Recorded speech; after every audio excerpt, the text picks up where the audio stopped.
할렐루야. 네, 오늘은 요한복음 13장의 말씀으로 용서, 사랑, 선택은 내 몫이다 라는 제목으로 하나님의 말씀의 은혜를 나누려고 합니다.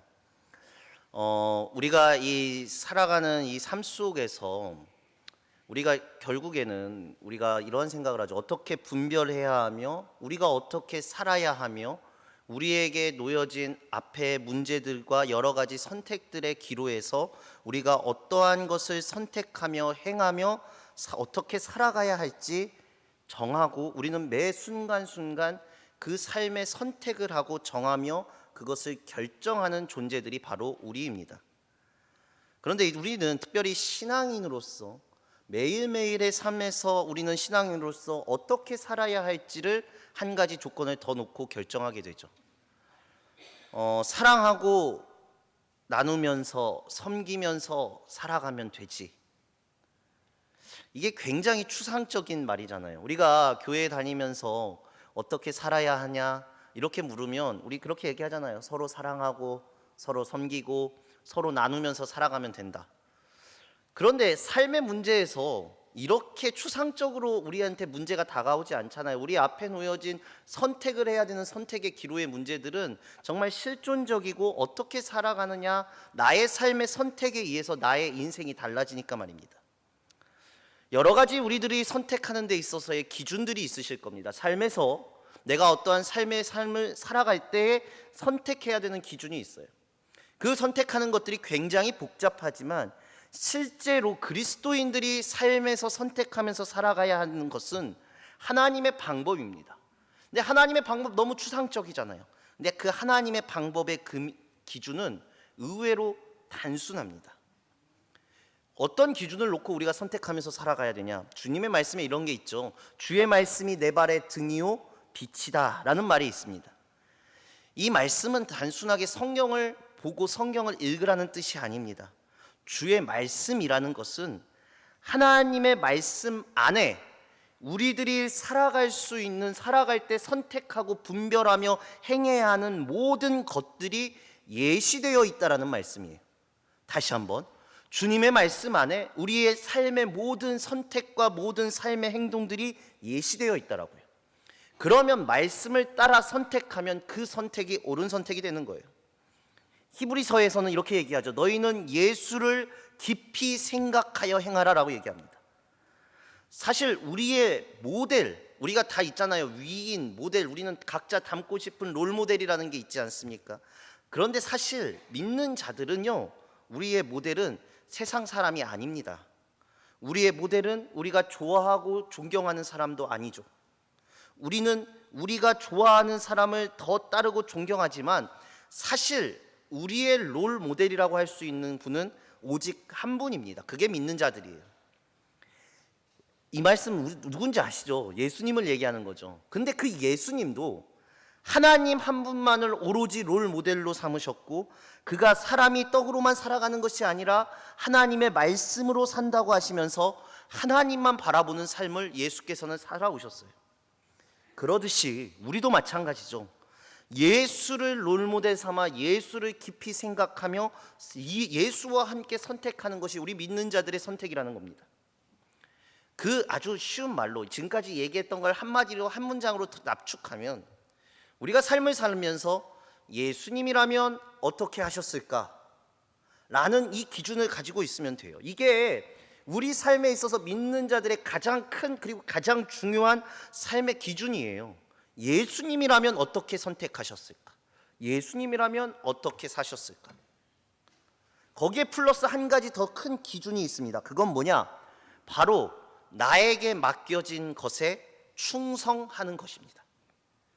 분별이라는 것은요, 내가 어디를 향해 가는 것도 바라보면서 어디를 향해 선택하면서 나아갈 것을 선택하는 미래지향적인 단어가 분별이라는 단어예요. 그러니까 미래의 일을 결정하는 거죠. 그러나 하나님의 법칙은 지금 나에게 맡겨진 것을 충성하라고 얘기합니다. 지금 나에게 맡겨진 나의 삶, 나의 문제, 나의 여러 가지 삶의 여러 가지 문제들을 주님 안에서 충성하며 살아가라는 것이 하나님이 말씀하신 삶의 기준이에요. 그래서 주님께서도 이렇게 얘기하죠. 너가 작은 것에 충성하였으니 큰 것을 맡기리라 라고 얘기하세요. 주님은 항상 기준이 지금 맡겨진 것에 대해서, 나에게, 여러분들에게 맡겨진 것에 대해서 태도와 자세만을 물으신다는 거예요. 하나님은 미래지향적으로만 얘기하시는 분이 절대 아니라는 거예요. 지금 나에게 맡겨진 것에 대해서 내가 어떤 태도와 어떠한 자세로 나아가느냐가 주님이 보시는 지금 나의 모습이라는 거죠. 그렇게 생각하면 하나님이 우리의 인생을 끌어간다는 믿음을 가지고 있다면 우리 인생 속에 어떠한 것이 옳고 어떠한 것이 낫고라는 것이 결국엔 그 선택의 문제가 아니라, 질문의 문제가 아니라, 오로지 우리는 삶을 살아가며 예수를 묵상하며 나에게 맡겨진 하나하나 그것들을 감당하고 있다면 그 속에서 주님의 이끌어 가심을 맛볼 수 있다는 거예요. 다시 쉽게 말씀드릴게요. 어떠한 문제를 놓고 내가 무엇을 선택하는 것이 사실은 핵심이 아니라는 거예요. 예수님이라면 어떻게 하셨을까라는 말의 핵심은 예수님은 어떤 선택을 하셨을까가 아니라 예수님이 지금 나에게 맡겨주신 상태에서 내가 어떻게 충성할 수 있는가를 묵상하는 것이 주님의 이끌어 가심을 온전하게 느낄 수 있는 방법이라는 거예요. 생각의 차이가 커요. 이 두 가지의 생각이. 미래지향적으로만 살아가다 보면 예수를 기복적으로 바라볼 수밖에 없거든요. 어떤 걸 선택했을 때 내가 예수의 복을 더 받는 것인가? 이런 것이 아니라 지금 나에게 맡겨진 것에 충성하라는 거예요. 그 속에서 예수님의 끌어가심을 우리는 맛볼 수 있어요. 자, 예수님을 한번 생각하고 오늘 본문을 한번 받아보시게요. 예수님이라면 이렇게 하실 거야 라고 생각하면 예수님은 사랑이 많으시고 자비로우시고 은혜로우시고 그런 분으로 우린 생각하죠. 그런데 예수님의 오늘 말씀, 본문의 행동과 말씀을 보면 우리의 생각과 전혀 다른 예수님의 모습이 드러나요. 정말 다르게 해요. 예수님의 모습이 달라요. 우린 그냥 넘어가는데요. 오늘 말씀 본문은요, 예수님이 이제 최후의 만찬, 그 성만찬을 하시고 이제 제자들의 발을 씻겨주시고 난 바로 다음에 일어나는 거예요. 세족식이 있고 난 다음에 21절, 오늘 본문의 21절 이렇게 얘기합니다. 우리 다 함께 읽겠습니다. 시작. 예수께서 이 말씀을 하시고 심령이 괴로워 증언하여 이르시되 내가 진실로 진실로 너희 중에 하나가 나를 팔리라 하시니. 아멘. 세족식을 마치고 난 다음에요, 예수님께서는 지금까지 그러신 적이 한 번도 없으셨는데 아주 직접적으로 예수님께서 말씀을 하세요. 너희 중, 제자들 12명밖에 없어요. 그 12명 중에 너희 중에 나를 팔 사람이 있을 것이다. 성경 어디에서도 예수님은 지금처럼 이렇게 직접적으로 말씀하신 적이 없으셨어요. 그런데 오늘 본문에 직접적으로 말씀하세요. 자, 요한복음 6장 69절에서 71절을 한번 보시겠습니다. 우리 다 함께 읽겠습니다. 시작. 우리가 주는 하나님의 거룩하신 자이신 줄 믿고 알았사옵나이다. 예수께서 대답하시되 내가 너희 12를 택하지 아니하였느냐? 그러나 너희 중에 한 사람은 마귀니라 하시니. 이 말씀은 가롯 시몬의 아들 유다를 가리키심이라. 그는 12 중에 하나로 예수를 팔자로라. 아멘. 처음부터 예수님은요, 이 가룟 유다가 온전한 마음으로 예수님을 쫓고 있지 않았다는 것을 알고 계셨어요. 그래서 이 요한복음 초반부에 보면 너희 중에 하나는 마귀니라 라고까지 말하는 거예요. 그래도 예수님께서는 알고 있었지만 지금까지는 직접적으로 말씀하지 않으시고 가룟 유다 그에게 돈의 회계를 맡으시면서 예수님을 충분하게 섬길 기회까지 주셨다는 거예요, 예수님이.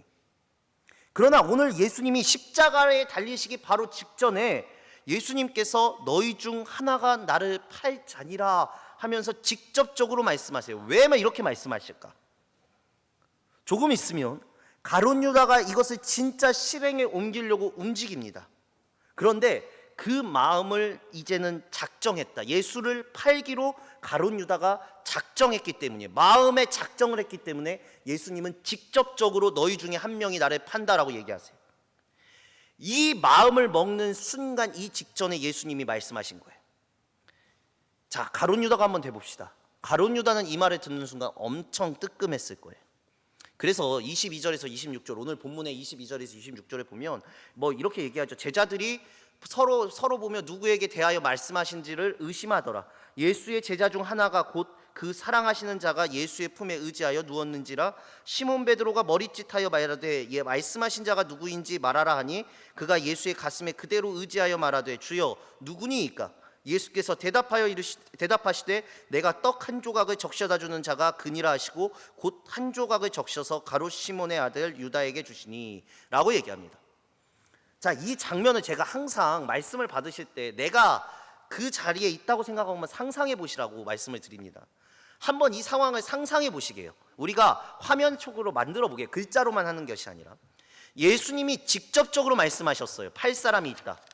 인원도 많지도 않아요. 딱 12명밖에 안 와요. 그 중에 너희를 팔 자야 라고 얘기해요. 아마 이 말을 듣자마자 서로가 쳐다보기 시작했죠. 누구야? 누가 나를 파는 거야? 누구야? 누가 예수를 파는 거야? 서로가 의심했을 거예요. 유대인들은 식사를 할 때요, 우리처럼 반드시 앉아서 식사를 하는 게 아니라 원래 비스듬하게 누워서 식사를 해요. 유대인의 문화예요. 유대인의 문화. 예수님이 사랑하는 자 요한도 이 식사의 자리에서 비스듬하게 앉아 있었던 거죠. 그는 근데 예수님이 사랑하시는 제자이기 때문에 예수님의 가장 가까운 데 누워 있어요. 그런데 이 시몬 베드로가 이 요한에게 사인을 준 거예요. 왜?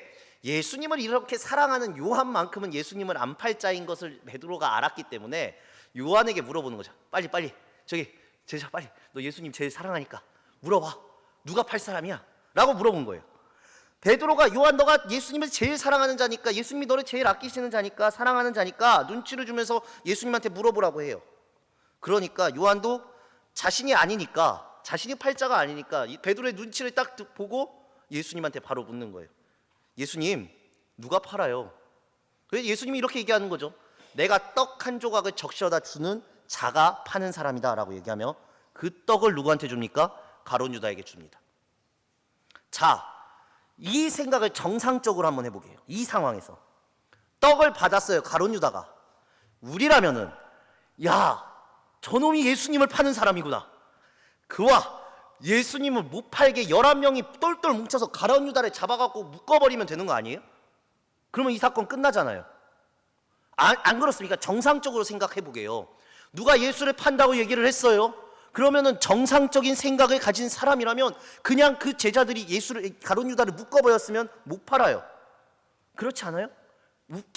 근데 웃긴 게 뭐냐면 우리나 제자들이나 이렇게 분별력이 없어요.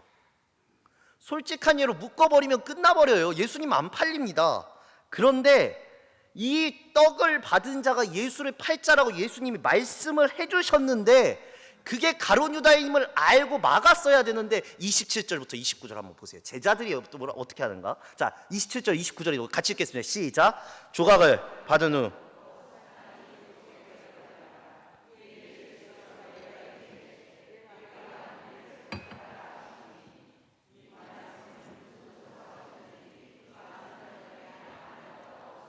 어떤 이들은 유다가 돈꾀를 맡았으므로 명절에 우리가 쓸 물건을 사라 하시는지 혹은 가난한 자들에게 무엇을 주라 하시는 줄로 생각하더라. 아멘.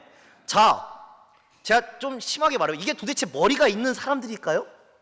제자들 도대체 머리가 있어요? 아니, 물론 우리가 교회에서 농담으로 이런 말은 해요. 예수를 따르려면 생각이 없어야 한다. 뭐 교회에서 이런 농담들을 합니다만 이게 말이 되는 거예요? 자기들이 물었잖아요. 누가 파냐고요? 누구냐고요? 그래서 예수님이 대답까지 해줬어요. 떡을 찍어주는 자가 팔 거라고요. 그리고 떡을 떼서 줬어요. 그 예수님이 말도 또 심상치 않게 해요. 뭐라고 얘기하면 네가 하는 일을 속히 하라고까지 얘기해요.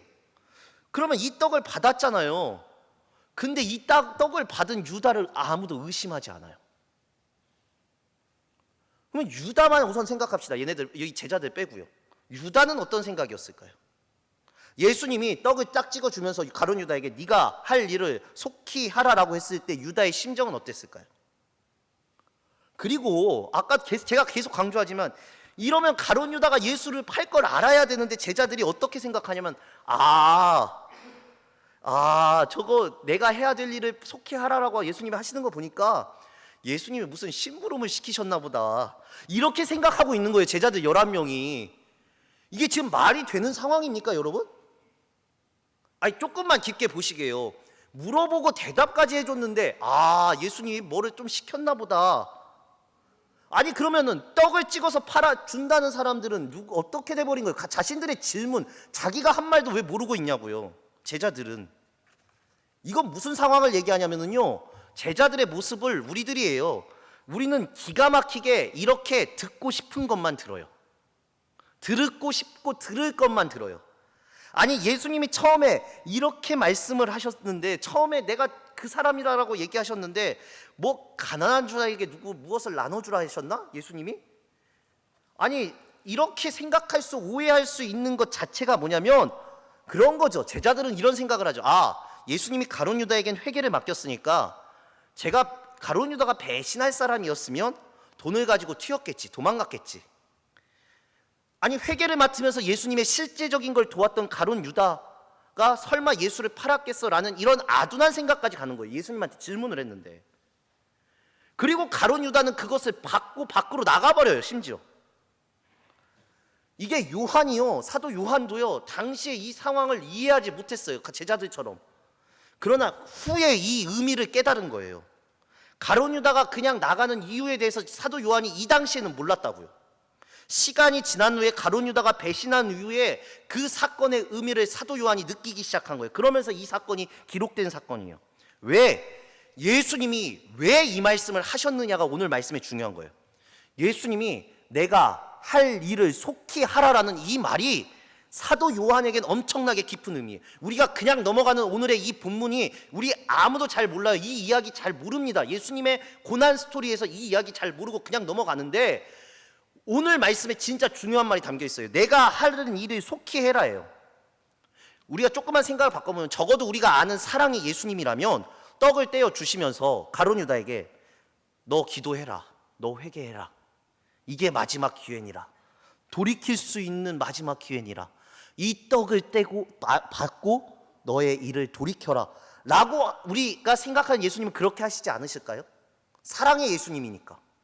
그런데 그 예수님이 지금 뭐라고 하시냐면 너가 할 일을 빨리 속히 해라. 이러면 뭐냐면 가룟 유다가 돌이킬 기회가 없어져 버린 거예요. 예수님은 기회를 주시는 분이잖아요. 예수님이 하라고 해버린 거예요. 너 빨리 해, 할 거 해 하니까 나가야 되잖아요. 그러니까 어쩔 수 없이 나간 거예요.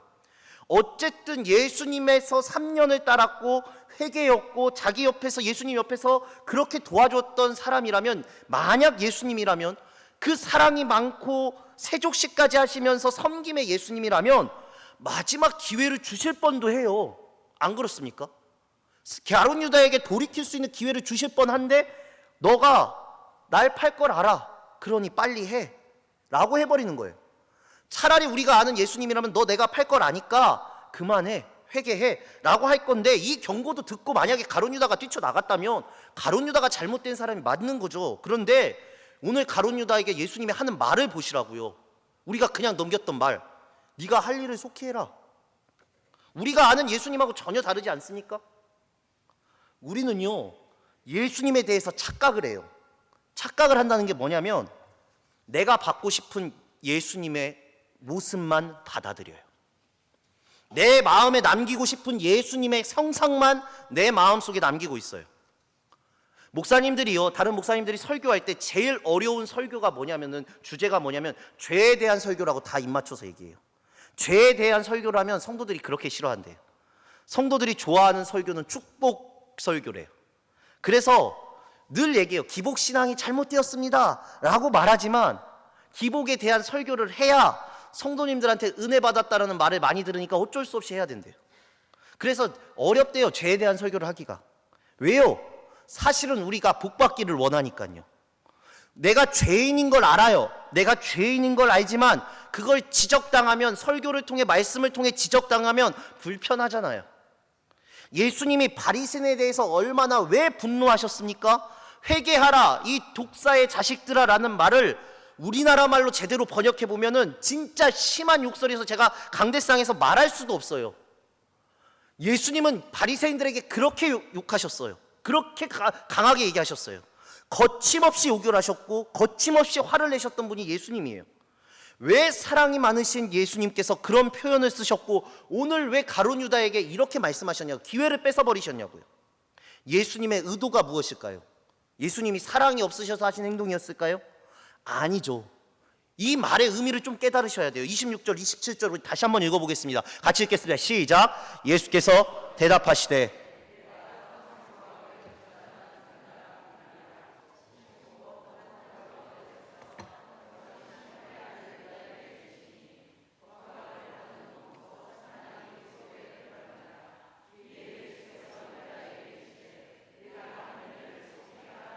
아멘. 자, 27절 말씀 잘 보시면서요. 요한복음 13장 1절에서 2절 말씀 이거 중요합니다. 한번 띄워주시겠습니까? 우리 13장 1절에서 2절 다 같이 읽겠습니다. 이거 중요합니다. 같이 읽겠습니다. 시작. 6월절에 전에 예수께서 자기가 세상을 떠나 아버지께로 돌아가실 때가 이른 줄을 아시고 세상에 있는 자기 사람들을 사랑하시되 끝까지 사랑하시니라. 마귀가 벌써 시몬의 아들 가룟 유다의 마음에 예수를 팔려는 생각을 넣었더라. 아멘. 이미 생각은 들어서 있었어요. 그런데 본문 27절에 떡 조각을 받은 후 사단이 그의 마음속에 들어가요. 생각이 있었고 마음속에 들어가요. 자, 여러분 여기서 중요해요. 죄라는 것은요, 유혹은 죄가 아니에요. 정확하게 말씀드려서 유혹은 죄가 아니에요. 하와에게 선악과를 먹으라는 것은 죄가 아니에요. 그 상태는 죄가 아니에요. 우리는 다 유혹을 받을 수 있는 존재예요. 유혹이 죄가 아니라고 여러분 이거 정확하게 아셔야 돼요. 사단이 생각을 넣을 수 있다고요. 유혹의 생각을 넣을 수 있어요. 우리 모두에게 생각이, 제가 예전에도 한번 말씀드린 것 같은데, 우리에게 생각은 세 가지가 있어요. 하나님이 주신 생각, 사단이 넣은 생각, 내 생각, 세 가지가 있어요. 생각은 이 세 가지의 생각의 전쟁터예요. 싸우는 거예요. 이 세 가지 생각이 하나님이 주신 생각과 사단이 준 생각과 내 생각이 서로 싸우는 전쟁터가 생각통이에요. 유혹을 받는다고 해서 그것이 죄가 아니라고 여러분. 사단은 언제든지 생각을 넣을 수 있어요. 우리들한테 누구든지 그 기회와 상황에 따라 들어갈 수 있고, 내가 분별력이 없을 때 내가 실수할 수 있는 거예요. 유혹이 올 수 있으나 의지가 유혹에 작동될 때 그게 죄가 되는 거예요. 죄에 있어서 중요한 게. 이게 정확하게 아셔야 되는데, 유혹은 올 수 있으나 내가 하려고 하는 의지가 죄와 맞닥뜨려서 잘못된 행동을 했을 때 그게 죄예요. 유혹 자체가 죄가 아니라고요. 하와에게 선악과를 따먹으라고 뱀이 말했을 때 하와가 그 말을 듣고, 저 선악과 맛있어 보이겠다, 정말 맛있겠는데, 맛있어 보인다, 이 생각은 괜찮아요. 근데 그 순간 뱀의 입을 찢어버렸다면 유혹 당한 게 아니라 승리한 사람이 되는 거예요. 하와가 유혹을 받았을 때 하와의 눈에 선악과가 보암직하도 보이고 맛있어 보이기도 하고 먹음직스러워 보이고 탐스러워 보였어요. 그런데 이건 아직 죄가 아니에요. 여러분, 이 기준을 정확하게 알아야 해요. 죄는 선악과를 먹었을 때, 행동으로 취했을 때, 그때부터 죄인 거예요. 유혹을 받으면 그렇게 보이지만, 유혹을 받으면 우리가 뭐냐면 그게 멋있어 보이고 그게 잘나 보이고 그게 합당해 보이고 그게 정의로워 보이는 게 맞아요. 그러나 의지는 전혀 달라요. 의지는 삶이고 행동입니다. 여러분, 예수님이 마지막 기회를 준 거예요. 어떤 기회냐? 가룟 유다야, 나는 너를 알고 있어. 성찬식에 참여해서, 성만찬에 참여하기 위해서 너에게 성만찬을 베풀었고, 너의 발을 씻겨줬고, 너에게 돈 맡기는 회계를 맡겨주었고, 옆에 있을 기회도 줬고, 나는 함께할 시간도 주었어. 그런데도 너의 생각은 변함이 없었어라는 거예요. 예수님의 뜻은. 조각을 찢어줍니다. 이 중에 내가 나를 팔자가 있다고 얘기했고 그것을 찍어준 자라고 말했습니다. 다른 사람은 헷갈려도 정확하게 헷갈리지 않았던 사람은 가룟 유다였어요. 그 가룟 유다, 그에게 주었을 때 그는 이제 100%예요. 팔아야 되는 사람이 된 거예요. 어떻게 해야 됩니까? 이 떡을 받아야 돼요, 말아야 돼요? 떡을 안 받으면 죄를 짓지 않는 거예요. 결국에 예수를 팔 생각으로 있었어요. 이미 사단이 요한복음 13장에 넣어줬다고요, 그 생각을요. 그런데 이 떡을 받지 않았으면 돼요. 근데 받은 순간 어떻게 돼요? 27절 한 번만 띄워주세요. 떡을 받은 순간 어떻게 돼요? 사탄이 그 속에 들어가게 되는 거예요. 생각은 이미 요한복음 13장 1절에 넣어줬다고요. 그런데 떡을 받아든 순간부터, 행동한 순간부터, 예수의 의지를 끊어내고 내가 팔기로 마음먹고 의지가 작동하는 순간부터 사단이 내 몸에 들어오는 거예요. 자, 이렇게 되는 거예요. 안 받아버렸으면 돼요. 더 이상 그는 하나님을 따르는 자가 아니에요. 그는 그러니까 떡을 준 것이 예수님한테는 기회를 준 거예요. 예수님이요. 떡을 준 것, 떡을 안 받았으면 된다고요. 그에게 준 건 그거였었어요. 그게 기회였어요. 근데 그것을 받았어요. 그러니 예수께서 말씀하시는 거예요. 네가 할 일을 빨리 해라. 이미 기회는 주신 거라고요. 너 할 일 빨리 해가 회개의 기회를 빼앗아 버린 것이 아니라 떡을 줬을 때 이미 회개할 수 있는 기회를 주신 거예요. 근데 가룟 유다는 그렇게 하지 않았어요. 여러분들, 제가 이 말씀을 왜 지금 강조하는지 이제 이해가 되십니까? 내가 해야 할 일을 속히 해라, 이런 것은 예수님의 선포가 있어요. 무슨 말이 있냐면, 예수님은 그래, 네가 말하는 대로, 너가 생각하는 대로 너는 네 일을 해. 나는 내 일을 할 거야. 예수님은 나는 내 일을 할 거야. 나는 성만찬도 찍어줬고 발도 씻겨줬고 다 해줬다. 떡도 찍어줬어. 그런데 네가 그 떡을 받지 않았어. 그러니 너는 너 일을 해. 난 내 일을 할 거야. 여러분, 예수님이 사랑으로 품는다는 것은요, 죄를 품지는 않습니다. 여러분, 명심하셔야 돼요. 하나님이 못하는 불가능성, 유일한 불가능이 딱 하나 있어요. 모든 게 가능하신 분인데 불가능이 뭐냐? 하나님이 못하시는 게 하나 있는 게 뭐냐? 그게 뭐냐? 죄와 함께 있는 거예요. 하나님은 죄와 함께 있는 건 하지 못하세요. 주님은 죄를 품지 않으세요. 십자가의 독생자 예수님을 못 박더라도, 자신의 독생자를 십자가에서 죽일지라도 죄의 문제는 철저하게 처리하시는 분이 하나님이세요. 여러분, 죄를 품으라는 것은 사랑이라 말하지도 않고 죄와 함께 하는 것을 섬김이라고 말하지도 않는다는 거예요. 죄가 있으면 그것이 아무리 좋은 의도라도 사랑이 아니고 섬김이 아니라고. 여러분, 그에게 기회를 주었지만 그가 죄를 선택했을 때 예수님은 이렇게 얘기하는 거예요. 너가 할 일을 해. 그리고 예수님은 뭐라고 얘기하시느냐? 이 내면에 숨겨진 말, 그럼 나는 나의 길을 가겠다 거야. 나의 길을 갈 거야. 여러분, 신앙생활을 하실 때 여러분들이 아셔야 될 게 있습니다. 삶으로, 우리는 행동으로 주님은 나를 평가하신다는 거예요.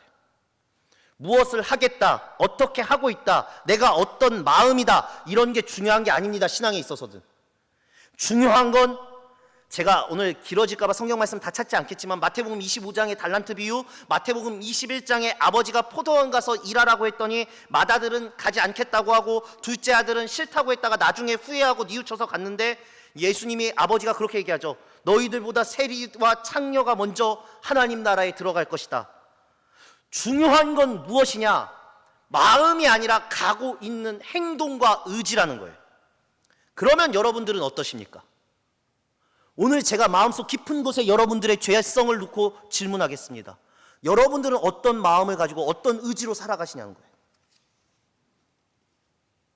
지금 상황이 정말 어렵고 힘든 상황이라고 하지만 교회가 지탱하고 있고 하나님 나라가 지탱하고 있는 것은 누군가가 하나님이 맡기신 자리를 지켜 감당하고 있기 때문이에요. 누군가의 희생과 헌신 없이, 기도 없인 하나님의 나라가 절대로 이루어질 수 없습니다. 여러분, 제가 이전에 이제 사역을 하는데, 이게 교육부서를 하는데, 그 교회가 선생님들이 다 할머니 권사님들인 거예요. 초등학생 부사였는데 선생님들이 다 할머니 권사님이에요. 근데 이제 성경학교를 해야 되잖아요. 성경학교에 대해서 이제 어떻게 할까요? 뭐 이런 이야기를 나누기로 하고 회의를 하는데, 이 권사님들이 그러시는 거예요. 선생님들이 그냥 애들이요, 맛있는 거 사 먹이고 옆에 가까운 동물원 가서 애들 놀라고 오면 하면 안 될까요? 전도사님? 그때 전도사였으니까. 제가 어떻게 했느냐? 제가 그 말에 한마디 듣자마자 선생님들이 다 모아놓고 기도회를 50분 했어요. 기도회만 50분을 했어요. 바로 선생님들 기도하시죠. 기도회 50분을 했어요.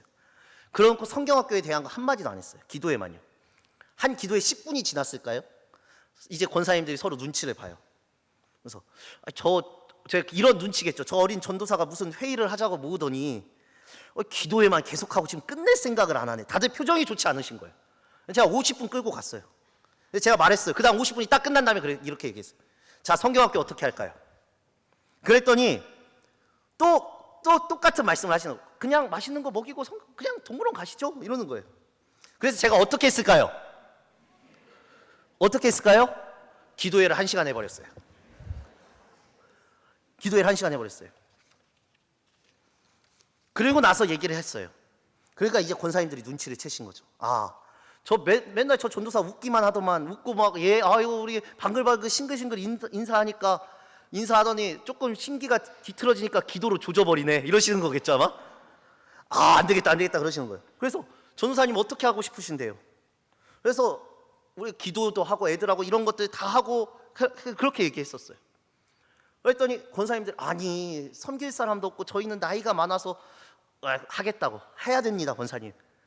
그래갖고 제가 어떻게 한 줄 알아요? 그 성경학교 내 집회를 하는데 그 권사님들을 제일 앞자리에 앉혀서 기도시켰어요.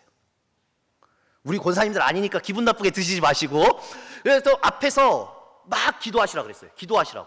근데 어떻게 된 줄 알아요? 그 성경학교 기도회 때? 제가 이거 진짜 있었던 일이니까.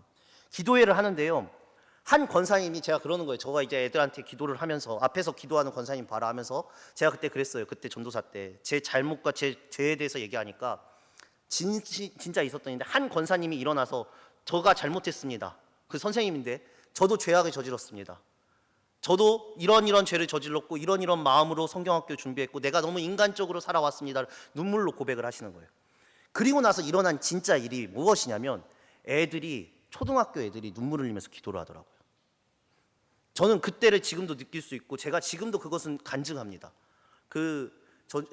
말이 나와서 전주에 있었던 교회에서 그랬는데, 그 교회에서 애들이 얼마나 울면서 기도했는데, 제가 초등학교 성경학교 기도회를 1시간을 넘어본 적이 있는데 그때 진짜 2시간 동안 애들이 기도하면서 우는 거예요. 그러면서 기도를 하고 막 난리가 난 거예요. 그리고 봉사자들이 걱정했는 거 어떻게 채워주시냐, 젊은 애들이 붙기 시작하는 거예요. 물론 저도 청년들한테 도와달라 했죠. 붙으니까 권사님들이 할 게 뭐가 있어요? 선생님들이 기도밖에 할 게 없는 거예요. 일할 게 없는 거예요. 그러니까 무엇이냐, 일꾼이 이렇게 들어와요. 근데 제가 이 얘기를 드리는 게 아니라, 제가 기도에 1시간 50분 하면서 뭘 놓고 기도한 줄 아세요? 권사님들 마음이 바뀌게 해주세요, 이거 기도했을까요? 아니요. 저 뭐 했냐면, 주님 바라볼 수 있게 해주세요. 제가 주님 뜻대로만 저 밀어붙이렵니다. 주님 뜻이 아니라면 저 안 하겠습니다 했었습니다. 그랬더니 뭐라고 그랬냐, 선생님들 생각 바꿔달라고 기도 안 했어요. 기도하고 주님 뜻만 구하고 기도했더니 무엇이었냐, 그때 그 변화가 일어나고, 그때 제가 받았던 게 초등부였는데 30명 아이들 데리고 그때 성경학교 시작했는데, 그때 성경학교만 60명이 왔었고 그 다음부터 초등부가 50명 출석하는 초등부가 됐어요. 그 교회가 별로 안 좋아요. 초등부가 지하에 있거든요. 습해요. 맨날 장마 오면 불 떠내는데 거기에 50명 아이들 데리고 했었어요. 그때 무슨 기도를 했냐, 저는 그거 하나 놓고 했거든요. 주님만 바라보게 하옵소서. 제가 왜 이 긴 얘기를 왜 하냐, 간증을 왜 하냐, 여러분, 우리가 어떤 문제가 있을 때요, 하나님을 바라보고 주님만 바라보고 살아가는 신앙의 결단과 의지와 행동이 주님의 뜻 가운데 걸어가게 만드는 것입니다. 신앙은요, 하나님 앞에 내가 서는 겁니다. 저 사람이 문제라고 내 신앙을 안 돌봅니까? 저 사람이 문제라고 예배를 등한시합니까? 저 사람이 문제라고 봉사를 하지 않습니까? 저 사람이 문제라고 기도의 자리를 놓칩니까? 저 사람이 문제라고 하나님 앞에 내가 해야 될 일을 안 합니까? 그게 신앙일까요? 아니라는 거예요. 다시 한번 묻겠습니다. 여러분들의 생각은 어떠십니까? 싫어도 하는 자가 하나님 뜻대로 하는 자고, 조금 더 내 이득이 내 인간적인 이득이 보이더라도 진리를 지키며 신앙의 성장을 보는 자가 하나님의 뜻대로 서는 자예요. 가룟 유다에게 예수님께서 이렇게 말씀합니다. 너는 너의 길을 가라. 예수님은 자신의 마음을 접는 거예요. 쫓아가서 붙잡지도 않아요. 왜? 예수님은 자신의 일을 하실 것이기 때문이에요. 우리도 마찬가지예요. 하나님의 일을 하기 위해선 하나님 바라보고 하나님의 뜻대로 가야 되는 거예요. 그 시선에 인간적 시선이 있다면 가룟 유다처럼 제 갈 길을 가면 돼요. 그 십자가에 예수가 하시고 싶은 일을 걸어가신 것으로, 십자가의 완성으로 우리는 은혜를 입었고 우리는 살아갈 수 있는 존재가 되었어요. 누군가는 하나님을 위해 누군가는 그 일을 감당하기 때문에 진짜 묵묵히 하나님 앞에서 자신의 일을 감당하기 때문에 한국 교회가 지금까지 지탱해 올 수 있었어요. 어떤 세상적인 힘으로 가는 게 아니에요, 여러분. 신앙은요, 하나님 앞에 서 있는 자의 힘으로만 나아가는 거예요. 하나님을 위해, 오직 하나님을 위해 기도하는 사람이 있기 때문에 지금의 우리의 삶이, 그리고 우리의 교회가, 우리의 나라가 지탱되어 올 수 있었다고요. 지금 시대가 어려운 상황입니다, 여러분. 그런데요, 여러분들의 삶도 정말 어려우신 것 같아요. 지금 경기가 너무 좋지 않은 거 저도 많이 느껴요. 그런데요, 다른 사람 보지 마시게요. 신앙생활하면서 오늘 제가 말씀드리는 거 다른 사람 제발 보지 마시게요. 하나님이 나에게 주신 일이 있어요. 무슨 일이 있냐는 거예요. 그 일을 속히 하시라는 거예요.